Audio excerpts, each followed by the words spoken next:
So one of the things that people ask me about is what kinds of treats can they take? What kinds of things can they take to a potluck? Well, a pretty easy thing to grab and go is hummus and pita bread. Well, what happens if you make that pita bread yourself? You are going to elevate that offering to a whole new level. Hi, I'm Nica and welcome to Tasty Thursday. Today I'm going to show you how to make pita bread.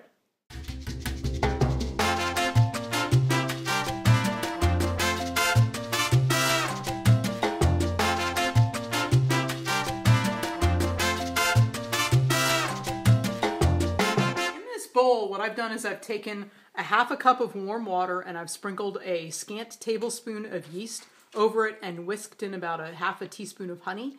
And when it gets all bubbly like that, you know that the yeast is good. And in here I have mixed 2 cups of bread flour and 1 cup of whole wheat flour. So I'm going to take about a half a cup of this and I'm going to mix it into here, and basically what this is doing is it's giving the yeast a head start on a really small amount of flour.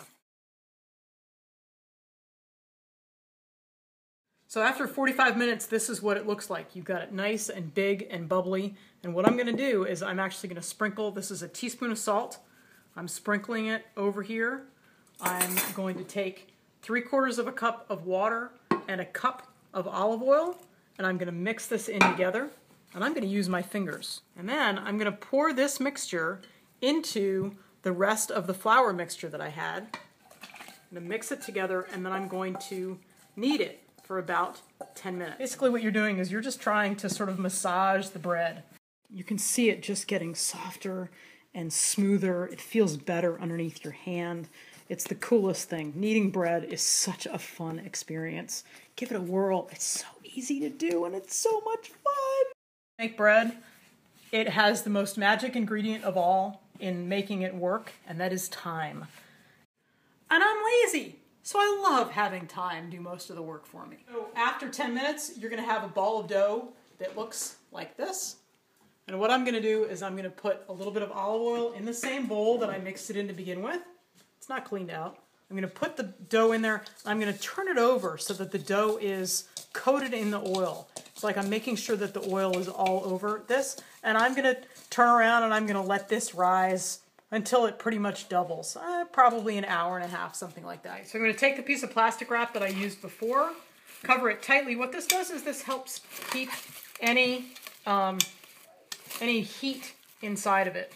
And then I actually drape this with a kitchen towel and let it rise. After about an hour rising, you can see bubbles on there, and what I'm going to do is I'm actually going to turn this out, and you can see it sort of collapse as it goes out. This is a nicely risen dough, and I'm going to cut this into 8 pieces. I'm going to form each one of these into a ball and flatten it and let it rise again. I'm going to use a rolling pin to flatten these, but if you don't have a rolling pin and you've got a wine bottle, that's great. Or a nice heavy water bottle, you can use that too. No need for specialized kitchen equipment for this. Basically, I'm looking for something about hand width.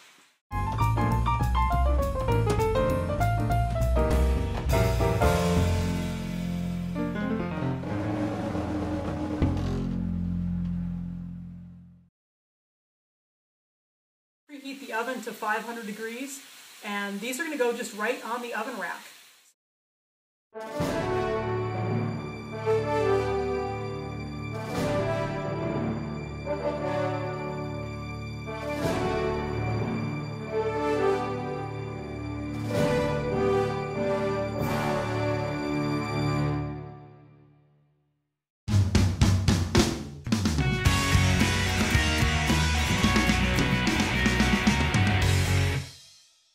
So there you have it. Fresh, hot, homemade pita bread that everybody will rave about.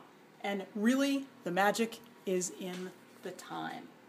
So please make sure you tune in next week where we're going to be talking about the importance of timing in a dinner menu. Happy, happy, tasty Thursday. If you like what you've seen, press like, share it, tag a friend you think should see it, make a comment below, and of course, don't forget to subscribe. You wouldn't want to miss one. I'll see you back here next Thursday.